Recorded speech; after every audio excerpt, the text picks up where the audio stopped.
and prosperity, royal family. Today, I want to talk about depression, the ideation of end of life, in the spiritual perspective of those two things. So, first, unpacking the word depression is like a suppression, suppressing feelings, suppressing your personality, just suppressing something within inside of you to the point where you're literally telling yourself not to be you. And so yourself, your divine self, doesn't know how to be anything else but you. It's like this one quote that I really enjoy from Jim Carrey. Depression is your mind telling you it's tired of being the character you're trying to play. So the only thing that it knows how to do is just shut down. I don't want to do anything because you're telling yourself not to be what it wants to be. So it's like, okay, we can't be this, so we just not gonna do anything. You feel me? Of course, other people experience depression in their own way, but there is a general consensus of the experience. And now I do want to move to the ideation concept of unaliving oneself. Spirituality is so important in our culture because it shows us how to unpack these things deeper than the surface level feelings that we experience. And so when it comes to the end of life ideation, spiritually, when you look at that, you have, of course, physical death, but you have spiritual deaths, you have ego deaths, you have transformation, you have rebirths in your spiritual self. Like as we grow and develop and mature, that is our old self transforming. Why it's so important to have those spiritual conversations, especially from youth, because like there's youth out here who experience depression and ideation and act on it, not being taught that experience is a sign that something needs to change, that something is trying to be transformed, something wants to die within yourself spiritually, energetically, and that can be done without taking physical action on your life. Like I remember my sister, who has the more science-based perspective of life, to unofficially diagnose me with the borderline personality disorder, and to describe people who experience end-of-life ideation as a call for attention. On one hand, yes, some of my ideation comes from an intense feeling of loneliness, but it's deeper than just a call for attention. It's a deep dissatisfaction with the life I am experiencing at that time when I'm feeling these energies. And something in my spirit is calling for a transformation within my life. It wants a new life. It wants a reborn life. And it just feels like a desire for physical unaliving. If this message resonates with you, there's two messages that I will link to the end of this video. But I talk about the different perspective that you can look at mental and psychological diagnoses like autism and like ADHD and like things like that, the spiritual perspective. There is also a reading, especially if you have heavy Scorpio in your chart. And if you aren't sure if you do or how to read your chart, I will list my email down below for you to reach out. I can help you read your chart, find the Scorpio placement in your chart, because we all have Scorpio in our chart because we all have the house that is ruled by Scorpio in our chart.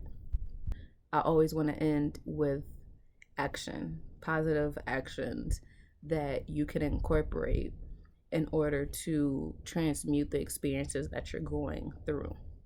The first thing, get outside. Being outside, the fresh air, nature in general, nature helps you to transmute your energy because nature is literally a filtration system.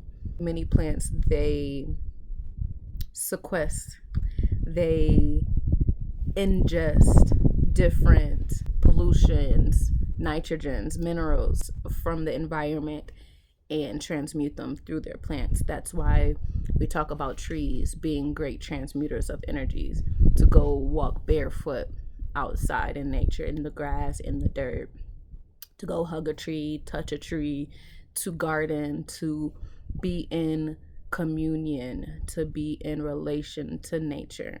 And especially being in these boxed houses with four walls and all these corners, and those corners, they trap energy. And if you're not doing your due diligence of clearing and resetting the energy in your home, then you have a lot of heavy, stagnant energy within your house. And then you're working from home, or you're just in the house, all day, and wondering why you don't have energy, or you feel heavy, or, feeling stagnant. Another action that can be taken, especially in terms of clearing the energy within your house, smoke. That's why smudging is such a important traditional practice. Smudging, whether it's sage, whether it's rosemary, whether it's a bay leaf, whether it's incense, whether it's a candle, smoke in general is very cleansing. And of course, depending on what you're burning, that will also dictate the energy that you are bringing into the space. I talk a lot about fire and the transmutive energy of fire. You burn things in order to clear the space for new. Even these forest fires, climate change is a way that nature is using to reset itself from all the heavy, negative, stagnant, unproductive energies that's been going on this earth. So nature in general, water, fire, earth, air. The sun is fire, or you can use real fire and smoke. Water, taking showers, doing spiritual baths, visiting natural bodies of water. Earth, like I said, plants, trees, go walk barefoot. Air, get some fresh air. It clears your mind. Air is about the mind. Whatever you're feeling that you're wanting to transmute, and you wanting to feel different than, look at nature. Use your elements. Like, you have to keep refueling when you're using these elements, like daily, at least a couple times a week. So the other action is transmuting your life. A quote by Jim Carrey: depression, your avatar, your physical expression, your physical being, body, is tired of the mask, of the lies, of the role that you are trying to play. And not saying that you may not have moments, because we're always going through transmutation and growth and development. Living in authenticity is the solution to depression. So what in your life does not speak to your soul, is not feeding your soul? Is it the relationships? Is it the environment? Is it the job? Is there a passion, a dream that your soul is calling for you to commit to, that you're not listening to, or that you keep shying away from? Those are some thoughts to ponder, ingest, and infuse and simmer. That's all my messages for today. Thank you for investing in yourself, first and foremost. The things that I've gone through, the things that I've learned, it is my pleasure to share them.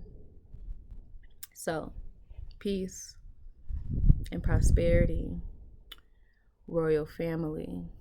Until next time, Ali Nicole, the sacred goddess, is out.